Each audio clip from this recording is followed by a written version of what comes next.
So wait, I know this is going to sound crazy, but what if you took one 1x system and combined it with another one and ran them at the same time? So that's what we're going to do today, people. We're going to do a 2x1x setup.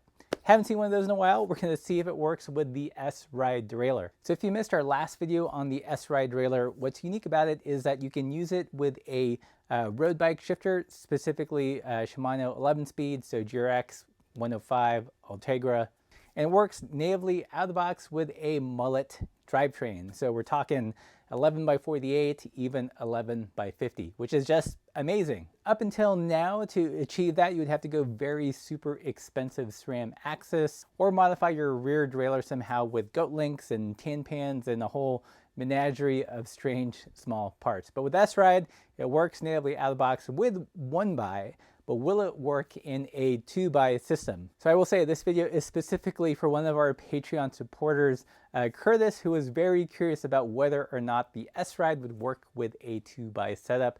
So that's what we're going to test out today. Over here next to me, this is a bike we haven't seen in a while, but this is the Soma Wolverine, and it is indeed set up 2x. This one is rocking a 4630 IRD compact double chainring, and on the back is a, I believe it's an 1130, 1132, nothing too exotic.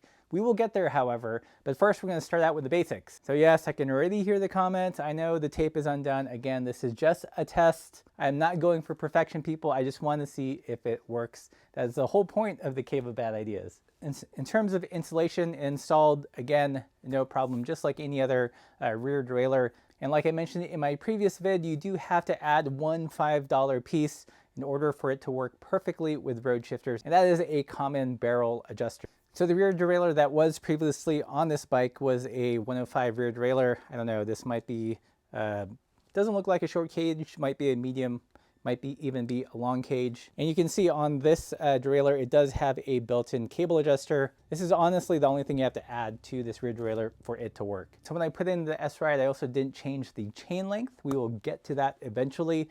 But for now, I just want to see if the S-Ride would be comparable to a 105 derailleur. So let's see if it shifts. Okay, so we are in the highest gear. And there you go, all the way up to the lowest gear.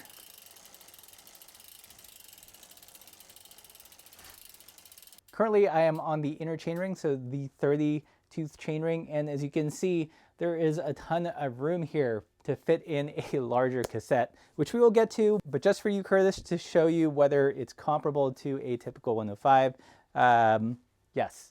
I'm going to shift up this crazy contraption called the front chain rings and put it in the big 1x in the 2x system. So let's do that now. So I am in the big ring, and I'm going to do a shift through the cassette range, and we'll see what the derailleur looks like. Hopefully it won't break off in the big combo, but we shall see. So shifting to the lower.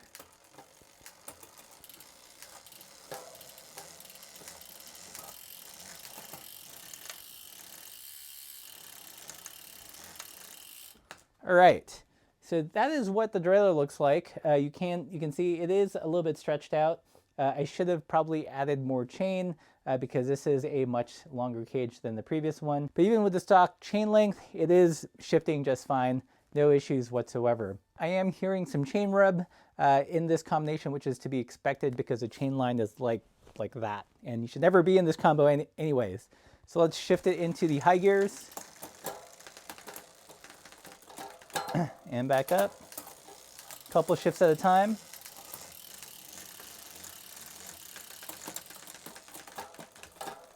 So to answer some questions here, if you can't get a hold of 105 derailleur or GRX derailleur and want to run something 2x that will work with 11-speed Shimano, S-Ride does work as long as you add the little cable adjuster doohickey. So I know what you're thinking, that's pretty boring. You know, do something weird. Intranet person?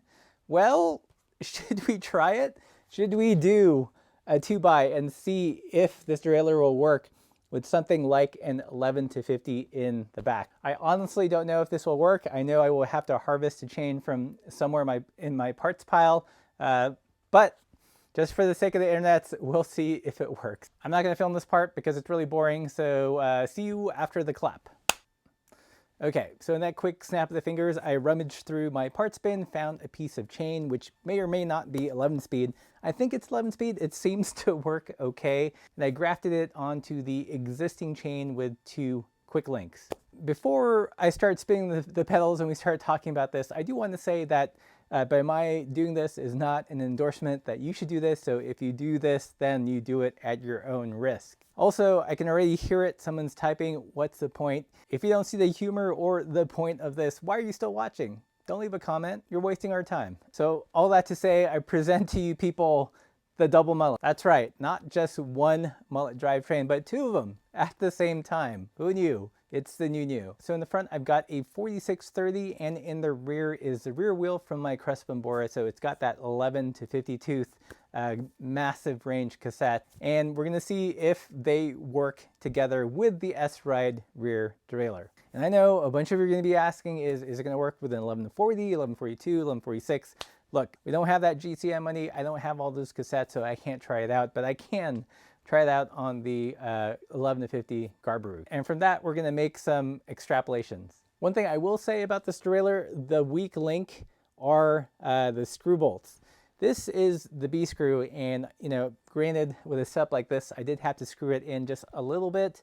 Not a whole lot, but in that process, it completely stripped out the Phillips head. So whatever metal that they use for these screws, it's really soft. Fortunately, I had a spare long B screw, as one does in the Cave of Bad Ideas, and it had the same thread pitch, so it went through okay. So if you do buy this derailleur, beware of these super soft Phillips heads. I mean, this has got to be one of the cost-saving features. If you can, swap these out ASAP because they suck. And speaking of B screws, typically one of the problems with this kind of a setup is that the B screw hits that rear derailleur plate thing at an odd angle and wants to slide off the tip. But for whatever reason, the angle in which the B screw interacts with that part of the derailleur hanger is pretty flush. So I feel pretty confident in screwing it in.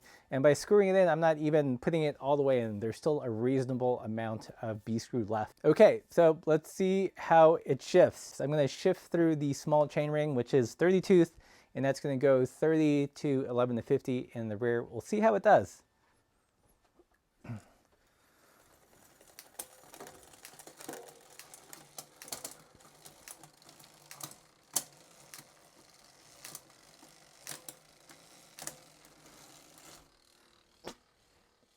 There you go. It does it like a champ.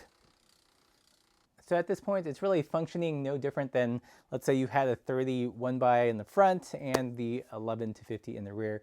I did, however, adjust the chain length and the derailleur adjustment so it works best in that smaller chain ring. Otherwise, why would you put such a big cassette if you can't use the low gears? Whether or not it works in the bigger 46 tooth, we shall see. We shall see. So I'm going to shift it back down the gears, or back into the harder gears. And let's go through the range one more time.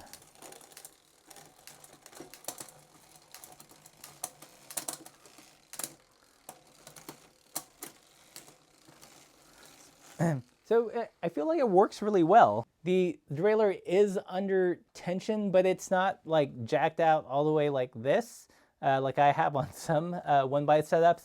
Oh, speaking of which, some people wanted to see how it does backpedaling. There you go, backpedaling. Works okay. And if you can see the B screw here, but it is flush with the tab. No danger of it sliding off a lip. So let's go back to the high gears. I'm going to shift up to the big ring in the front. So this is a 46. This is a part I'm scared about. We'll see how low we can go before the derailleur does something dumb. Okay. So far so good. 3, 4, 5, 6, 7, 8. Getting a little grindy. 9, 10. It's getting to that point. Yeah, I don't know if I should even try it. I'm afraid that things are just going to explode. But I would say that that probably the speed, I would say probably the 9th shift in would be the kind of threshold for my comfort zone.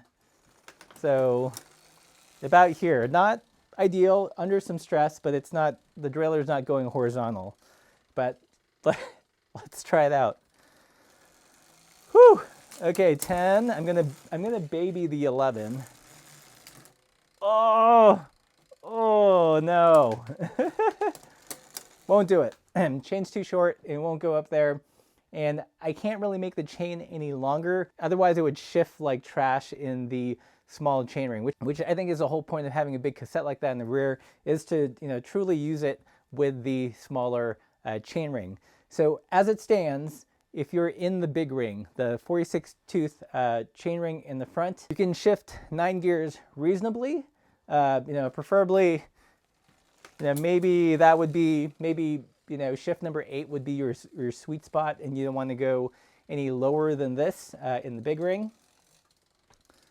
In the small chainring, in the 30 tooth, you know, shift as you please, go all the way up to 50. So there you guys go, a partial double mullet setup where you get the full sweep of low gears in the 30 tooth chainring and the 52 tooth sprocket back there. When you are in the larger chainring, the 46 tooth in the front, you get about 8 shifts, and then that's probably like the line you shouldn't cross. So that said, kind of extrapolating what we've done here, I believe this is probably, I want to say a 46, maybe a 40, 42 over here. So with this rear derailleur and a 4630, I think you could do, you know, 40, 42 tooth pretty comfortably and get practically all the range out of both chain rings, which I think is pretty cool. I don't know if anyone's ever done this, or certainly no one's done it on the YouTubes. There you go, S-Ride rear derailleur. Not without its flaws. You've got to add the cable adjuster. You got to change out those junky soft-headed screws. Yes, you can run it 1x, see our previous video about that. And turns out you can also use it 2x. If you run it with a typical 11 to 30 cassette, no problem. You can probably go up to 40, 42 tooth comfortably, maybe even the 46. If I had the 46, I would test it out, but I don't. Here you go. It will do 11 to 50 in the small chainring, but you will lose those last 3 gears if you're in the big chainring. What do you think of this madness? Let me know in the comments below. And if you like this video, like, share, subscribe, all that good stuff. Help us get to 100,000. We're so close to lighting up the party pace sign. And as always, you know, this channel is completely 100% viewer supported via Patreon and stickers. So if you like this content, consider supporting us by buying stuff on the shop. And as always, keep the supple side down.